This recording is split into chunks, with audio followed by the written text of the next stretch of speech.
वो कौन सा है बेटा? जीभ के आधार पर। वो कौन सा है?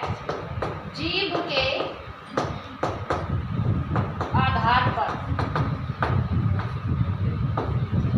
यानी इससे पहले हमने स्वरों का जो वर्गीकरण है वो मात्रा उच्चारण के आधार पर किया, फिर हमने ओष्ठ के आधार पर किया, और अब हम किसके आधार पर क्या करेंगे?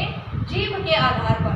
जीभ के आधार पर क्या है कि स्वरों का क्या करेंगे? हम वर्गीकरण करेंगे। तो देखो ये कितने आधार पर होता है? जीभ के आधार पर 3। तो देखो सबसे पहला है अग्र स्तर। सबसे पहला क्या है?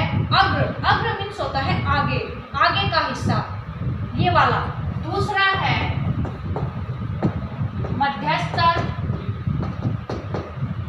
मध्य मीन्स होता है बीच का। और फिर तीसरा जो है वो क्या है?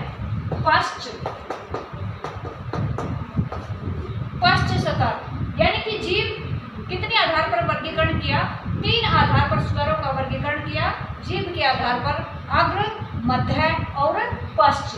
आप देखो जो स्वर जो अपनी संख्या तो 11 ही है, हम सिर्फ उन्हीं का वर्गीकरण कर रहे हैं। तो देखो मध्य के अंदर जब कोई भी स्वर होता है उसका उच्चारण करते हो तो देखो कौन सा स्वर आ रहा है, कौन सा वर्ण आ रहा है मध्य के अंदर। आप उच्चारण करके खुद देखो एक सेकंड के लिए। तो मध्य के अंदर क्या आएगा बेटा? ए। देखो आपकी जो जिह्वा है उस पर थोड़ा सा बर्डन लगेगा। जो मध्य है जीभ का बीच का जो हिस्सा है, तो मध्य में बोला जाता है अ। ठीक है। अब देखो जो पश्च स्वर है, पश्च स्वर जो है वो कौन कौन से हैं बेटा? अ,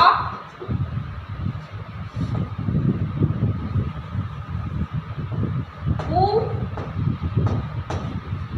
ऊ, ओ, औ और साथ में ओ आगत। अब देखो अग्र स्तर, जो अगला जो हिस्सा है जीभ का, वो उच्चारण करता है स्वर कौन कौन से? ई, बड़ी ई, ए, आई और री। ये जो है ये अग्र स्तर है। अब बेटा आप ये समझते होंगे कि जो जीभ के आधार पर स्वरों का जो वर्गीकरण 3 आधार पर किया, जो 3 भेद हुए जीभ के आधार पर, वो किस प्रकार से हम कैसे याद करिए? तो बहुत लंबी चौड़ी कथा है, ये तो हमें समझ ही नहीं आ रही। तो बेटा जो मेरा याद करने का तरीका है मैं उसी प्रकार से आपको बताती हूँ। जो मध्य स्तर होता है बेटा अपना, जो अपना बीच का स्तर होता है, वो हमें पता ही होता है कि ए के ऊपर बर्डन होता है। तो पश्च मीन्स पीछे, जो जिह्वा है अपनी जो पीछे का हिस्सा है उसके अंदर क्या करती है बेटा? जो 3 लिखा जाता है, ध्यान रखो, जो 3 लिखा जाता है, यानी कि इस प्रकार से 3 लिखा हमने, और 3 का जो भी वर्ण है वो किसके अंदर आ जाएगा? वो पश्च के अंदर आ जाएगा। बाकी जो बचे हुए हैं वो किसके अंदर चले जाएंगे? अग्र में चले जाएंगे। ये याद करने का तरीका है, लेकिन आपको क्या है इनका उच्चारण करके देखना पड़ेगा। जैसे अब अग्र स्तर है, अग्र स्तर में जब हम इन स्वरों का उच्चारण करते हैं तो देखो जो आगे की जिह्वा है उसको देखना, ई, ए, आई, री। तो जो आगे की जिह्वा है वही काम कर रही है इनका। ठीक है, ये बीच में और ये पश्च में। ठीक है बेटा, तो आपको आसानी से ये याद हो जाएगा। इसी प्रकार से जो अपने ओष्ठ के आधार पर थे, ओष्ठ के आधार पर भी बिल्कुल आसान था। ठीक है, और मात्रा और उच्चारण के आधार पर तो आप हमेशा करते ही आए हो। आगे है बेटा अपना देखो, अगला जो है जो स्वर का वर्गीकरण है वो किस आधार पर किया जाता है? वो है बेटा तालु के आधार पर।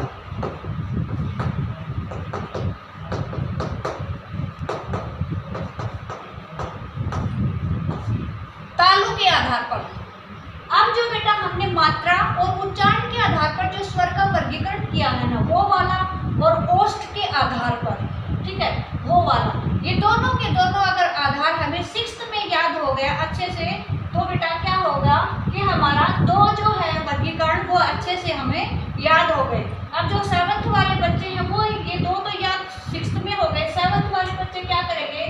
जीव के आधार पर भी कर लेंगे और तालु के आधार पर भी कर लेंगे। ठीक है बेटा, जो ये क्वेश्चन है ये आपको अटपटा सा लग रहा होगा। ये अटपटा जो शब्द है बेटा, ये हमारा कौन सा शब्द है? ये हमारा देशिज शब्द है, हमने खुद बना लिया, उसको देशिज शब्द बोला जाता है। ठीक है, तो इसमें हमें थोड़ा सा टाइम जरूर लगेगा समझने में भी और इनको याद करने में भी, लेकिन अगर हम इसको अच्छे से समझते हैं तो हमें कोई भी किसी भी प्रकार की दिक्कत नहीं आएगी।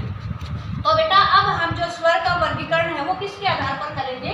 तालु के आधार पर। और मैंने इसका उच्चारण स्थान आपको 5th में भी और 4th वाले बच्चों को भी और 6th वालों को भी सभी को अच्छे से बता रखा है कि जो हमारा उच्चारण स्थान है वो कहाँ से कहाँ होता है, कौन कौन सा वर्ण है। और इस लेसन के अंदर भी आएगा, उसके अंदर भी हम आपको अच्छे से समझाने की पूरी कोशिश करेंगे। तो देखो, तालु के आधार पर जो स्वर का वर्गीकरण है वो कितने आधार पर किया जाता है बेटा? तालु के आधार पर स्वरों का वर्गीकरण जो है वो 4 आधार पर किया जाता है।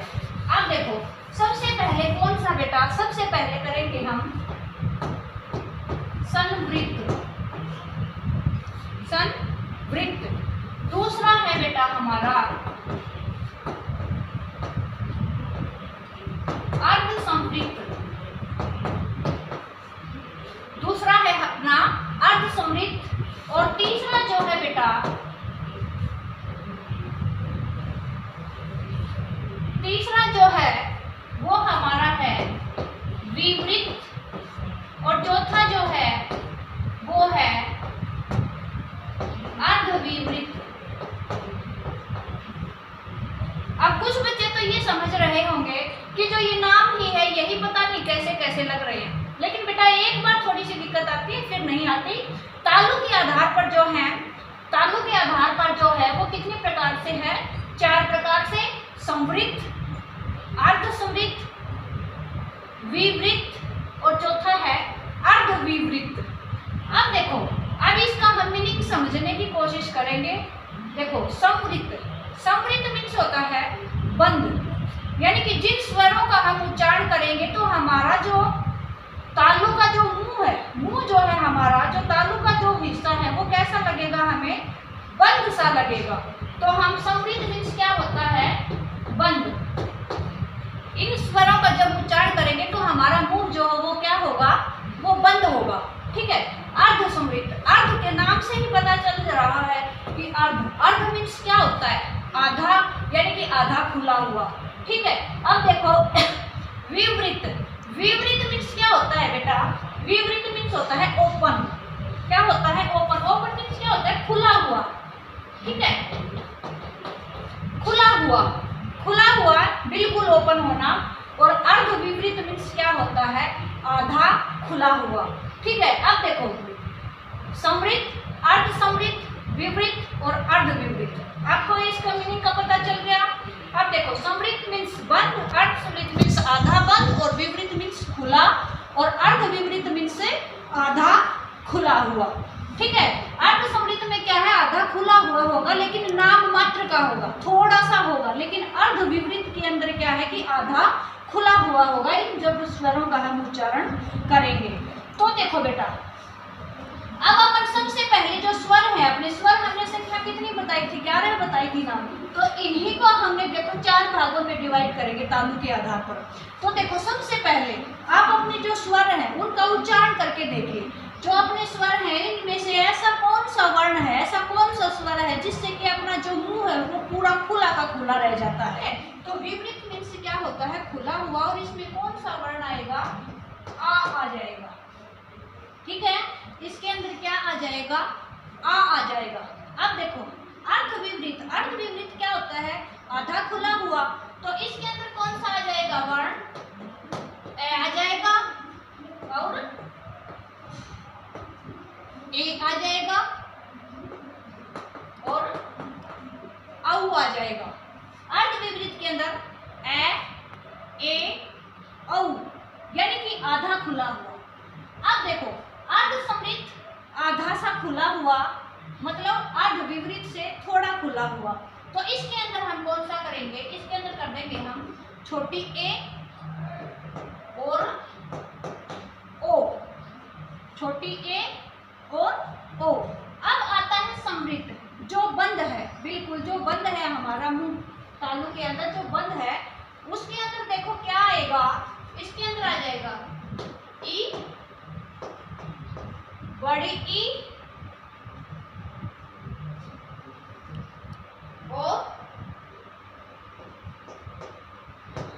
री और साथ में ऊ और बड़ा ऊ, यानी कि विपरीत के अंदर एक, अर्धसुनित के अंदर दो और अर्ध विपरीत के अंदर तीन और समृद्ध के अंदर 5। ठीक है, 5, 6, 7, 8, 9, 10 और 11 है, 11 स्वर। इस प्रकार से इसको हम डिवाइड करेंगे। अब जो मेरा खुद का तरीका है मैं आपको बताने की कोशिश करूंगी, शायद आपको पसंद आए और आप इसको इस प्रकार से याद कर सको। तो देखो बेटा, विपरीत का हमने बता ही दिया। विपरीत मीन्स होता है पूरा का पूरा मुंह खुला हो, है ना, और खुला मुंह होता है जब हम किसी भी स्वर का उच्चारण करते हैं तो आ ऐसे बोलते हैं, उसमें पूरा मुंह हमारा ओपन होता है। ठीक है बेटा, अब हमने कैसे याद किया, जो अर्धस्वरित है ना ये थोड़ा सा बंद सा रहता है, ए ओ, ठीक है, यानी यहाँ छोटी ए और यहाँ छोटा ओ।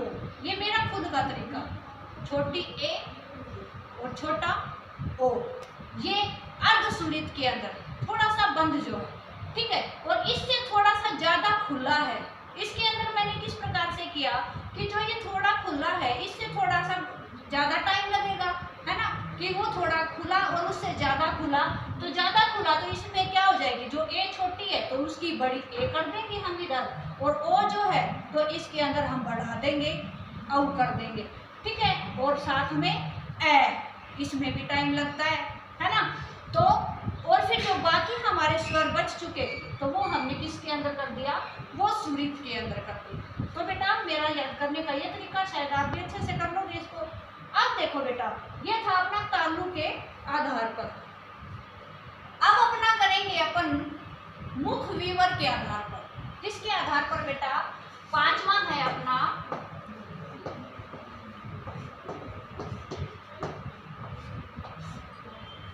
मुख विवर के आधार पर। अब जो मुख विवर है ना बेटा, मुख विवर है, इसको कितने आधार पर प्रयोग करेंगे हम, स्वरों का वर्गीकरण 2 आधार पर करेंगे। कितने आधार पर करेंगे हम, 2 आधार पर करेंगे मुख विवर का। कौन सा बेटा, देखो निर्नुनासिक, सबसे पहले कौन सा है अपना निर्नुनासिक, और दूसरा है बेटा अनुनासिक। अनुनासिक, अब देखो अनुनासिक तो शायद आपने काफी बार पढ़ लिया है ना। ये जो अपना मुख विवर है, मुख विवर के अंदर क्या होता है कि एक तो मुंह से हवा आए और एक नाक में से, नासिका में से हवा आती है इन वर्णों का उच्चारण करते समय। अब जो अनुनासिक है ना बेटा, इसका हमें क्या कहा है, इसका हम दूसरा नाम भी बोल देते हैं चंद्र बिंदु। चंद्र बिंदु, और इसका चिन्ह क्या होता है कि चांद की तरह होता है ना, और बीच में क्या होता है, इसका बिंदु होता है। जब हम अनुनासिक जो वर्ण होता है, जब हम इसका उच्चारण करते हैं, जब हम इस स्वर का उच्चारण करते हैं तो क्या होता है बेटा, जो हवा है वो नाक से यानी नासिका से बाहर आती है और मुख विवर से बाहर आती है, उसे क्या कहते हैं, अनुनासिक, यानी मुंह और नाक से हवा का बाहर आना, जब इन स्वरों का हम उच्चारण करते हैं। निर्नुनासिक के अंदर क्या होता है बेटा, कि निर्नुनासिक के अंदर क्या है कि ये चंद्र बिंदु का कोई आकार नहीं है, न ही अनुस्वार का कोई आकार है। इसके अंदर क्या है कि जब भी हम इन स्वरों का उच्चारण करते हैं तो क्या होती है, हवा जो है वो सिर्फ हमारे मुंह के द्वारा बाहर निकलती है। निर्नुनासिक के अंदर क्या है बेटा, कि जब हम इन स्वरों का उच्चारण करते हैं तो जो हवा है वो हमारे मुख विवर से यानी कि मुंह से बाहर सीधी निकलती है, उसे क्या कहते हैं, निर्नुनासिक कहते हैं। अब आप कहोगे ये निर्नुनासिक है क्या, है ना, हमने बोल तो दिया कि वर्ण जो इनका उच्चारण करते हैं तो हवा मुंह से बाहर आती है। अब जो स्वर है ना बेटा, सारे के सारे जो स्वर हैं, ए आ ई उ उ ए ऐ ओ औ, है ना, ये सारे स्वर ही तो हैं। और जब इनका हम उच्चारण करते हैं तो हवा क्या होती है, मुंह से बाहर आती है स्वतंत्र रूप से, तो वह निर्नुनासिक है। ठीक है। और अनुनासिक में क्या है कि चंद्र बिंदु लगाते हैं। मतलब अंतर क्या हुआ बेटा, देखो इसके अंदर क्या है, हमने सीधा ए लिख दिया। ठीक है, ए, हवा बिल्कुल मुंह से बाहर निकली। अनुनासिक के अंदर हमने क्या कर दिया, ए के ऊपर क्या लगा दी, चंद्र बिंदु लगा दी, तो क्या होगा, ये हो गया। तो बेटा इसका नाक में से भी निकली हवा और मुंह से भी निकली। इसी प्रकार से क्या है, आ लिख दिया, आ, और इसके अंदर क्या कर देंगे हम, आ। ठीक है, तो निर्नुनासिक और अनुनासिक। मैं आशा करती हूँ कि दोनों आपको अच्छे से समझ में आ गया होगा। ये किसका आधार पर है, मुख विवर के आधार पर। अब बेटा एक अपना छोटा सा और रहता है जाति के आधार पर।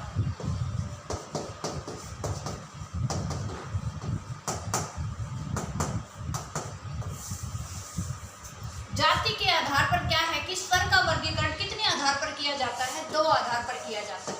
सबसे पहला है सहजातीय, दूसरा है विजातीय। से मीन्स होता है साथ, यानी कि एक ही जाति के स्वर, एक ही जाति के स्वर होते हैं उनको सहजातीय कहा जाता है। और वी मीन्स होता है अन्य, वी मीन्स क्या होता है, अन्य, यानी कि अन्य जाति के जो स्वर होते हैं उनको क्या कहा जाता है, विजातीय कहा जाता है। अब देखो सहजातीय मतलब कैसे, ये बेटा क्या है कि जब अपन संधि करेंगे तो उसके अंदर हमें पता चलेगा कि सहजाति क्या होती है और विजाति क्या होती है। सहजाति एक ही स्वर, जैसे ए धन ए, क्या बना दिया, आ। ऐसे ही बेटा आ धन आ, क्या बन गया, आ बन गया। ठीक है बेटा, तो ये एक ही जाति के हैं, एक ही जैसे आकार के हैं, और इस प्रकार से इसको सहजातीय स्वर कहा गया है। जैसे मैं कह दूं ई धन ई, बड़ी ई, एक ही जाति का हुआ। इसी प्रकार से जैसे कह दूं ऊ धन ऊ, यानी कि ये एक ही जाति के होते हैं। सहजातीय मीन्स समझ आ गया होगा। आगे है विजातीय, विजातीय मीन्स होता है कि अलग जाति के, यानी कि ये तो एक ही जैसे थे। ठीक है, इसके अंदर क्या आ जाएगा बेटा, इसके अंदर आ जाएगा ए धन ई, और ए धन ई के योग से क्या बन जाता है, ए बन जाता है। ए धन ई के योग से क्या बन जाता है, ए बन जाता है। ठीक है, ए धन बड़ी ई के योग से क्या बन जाता है, ए बन जाता है। ठीक है, आ धन ई के योग से क्या बन जाता है, ए बन जाता है। यानी कि ए के साथ ई, आ के साथ ई, ए के साथ बड़ी ई या आ के साथ बड़ी ई, तो ये क्या हो जाती है, ये विजातीय स्वर हो जाते हैं। ठीक है, तो जाति के आधार पर स्वर के कितने भेद हुए, दो भेद हुए। एक अपना आखिरी रहता है, किसके आधार पर बेटा, घोष के आधार पर। किसके आधार पर, घोष। घोष मीन्स क्या होता है बेटा, कंपन के आधार पर। कंपन के आधार पर, कंपन क्या होता है, गूंजना।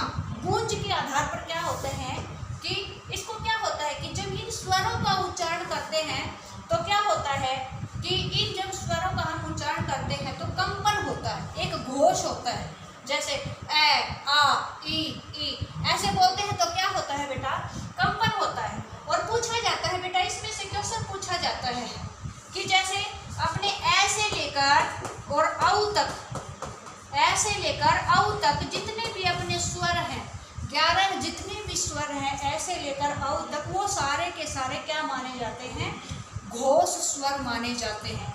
क्या माने जाते हैं, इस घोष को बेटा स घोष भी बोल देते हैं। स घोष, स मीन्स होता है साथ और घोष मीन्स गुंजन।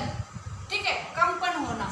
ठीक है, 3 वर्णों का जब उच्चारण करते हैं तो क्या होता है, कंपन होता है। तो बेटा जो सारे के सारे स्वर होते हैं वो सघोष होते हैं। सारे के सारे स्वर जो होते हैं वो सघोष होते हैं। तो बेटा हमने आज क्या पढ़ लिया, अपना स्वर। स्वर के जो हमारे वर्गीकरण किस आधार पर हुआ, स्वरों का वर्गीकरण अपना मात्रा, उच्चारण के आधार पर, ओष्ठ के आधार पर, जीभ के आधार पर, तालु के आधार पर, मुख विवर के आधार पर और जाति के आधार पर और घोष के आधार पर हमने आज अपना स्वरों का वर्गीकरण पढ़ा। इसको आप अच्छे से इस वीडियो को 2 बार 3 बार 4 बार जितनी बार भी आप देखोगे आप उसको अच्छे से समझने की कोशिश करोगे और मुझे आशा है और आप इसको अच्छे से ध्यान से सुनेंगे और इसको अच्छे से लर्न करेंगे। एक देखो बेटा, एक थोड़ा सा टॉपिक रह गया अपना, जो स्वर है, स्वर की संख्या 11 बता दी हमने, ऐसे लेकर औ तक, ऐसे औ तक 11 बता दी। लेकिन इसके अंदर बेटा एक अपना क्या रह गया, अंग और अह, अंग और अह, अंग और अह रह गया। जो ये अंग और अह है बेटा, इसको क्या कहा जाता है, इसको अयोगवाह कहा जाता है। इसको क्या कहा जाता है, अयोगवाह। देखो इसको क्या कहा जाता है, अयोगवाह कहा जाता है। देखो ए मीन्स क्या होता है, मैंने क्या कह रखा, जब भी ए आता है तो वो लगभग नहीं के लिए प्रयोग होता है। तो ए मीन्स क्या हो जाएगा यहाँ, नहीं। और योग, योग मीन्स क्या होगा, जोड़।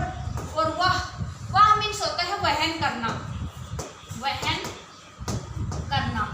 यानी कि जब ये अयोगवाह स्वर है, जब ये अपना जिसके साथ भी प्रयोग करते हैं, ये व्यंजन के साथ तो अपना प्रयोग करते नहीं, व्यंजन के साथ इनका प्रयोग नहीं होता। इनका जो प्रयोग है वो सिर्फ और सिर्फ जो है वो स्वरों के साथ इनका प्रयोग होता है, अंग और अह को।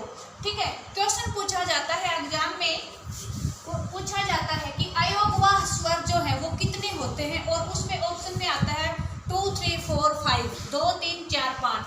ठीक है, तो लगभग बच्चे जो है वो 3 कर देते हैं। 3 क्यों कर देते हैं बेटा, क्योंकि अंग और अह है, इसके साथ ही वो इसको भी ऐड कर देते हैं, इसको भी ऐड कर देते हैं। यानी कि अनुस्वार, अनुनासिक को भी साथ में प्रयोग कर देते हैं। जो ये अनुनासिक है बेटा, ये संस्कृत के अंदर 3 माना जाता है, लेकिन हमारे हिंदी के अंदर हम कितने करेंगे, 2 ही करेंगे, अंग और अह। इस अंग को पूछा जाता है कि क्या बोला जाता है, तो जो ये बिंदु है इसको हम क्या बोलेंगे, अनुस्वार। क्या बोलेंगे, अनुस्वार। अब क्वेश्चन पूछा जाता है अनुस्वार किसे कहते हैं। अनुस्वार वे स्वर या वे वर्ण जिनका उच्चारण करते समय वायु जो है केवल और केवल नाक से बाहर निकलती है, उसे क्या कहते हैं, अनुस्वार। अनुस्वार किसे कहते हैं, वे वर्ण जिनका उच्चारण करते समय हवा जो है वो नाक से बाहर निकले, उसे अनुस्वार कहते हैं। आगे देखो, ए के आगे एह दे रखा है, ये इनको बोला जाता है बेटा, इसका नाम है की तरह प्रयोग किया जाता है। ये जो विसर्ग, इसको क्या बोला जाता है, और विसर्ग बोला जाता है। और ये विसर्ग जो है ये कहाँ से आए हैं, ये भी संस्कृत से ही आए हैं। इनका जब भी हम प्रयोग करते हैं बेटा, तो हम लिखते हैं जैसे प्रातः है, काल। जब भी हम इस विसर्ग का प्रयोग करते हैं तो ये 2 शब्द नहीं, ये जो शब्द है ये पूरा का पूरा एक है, प्रातः काल।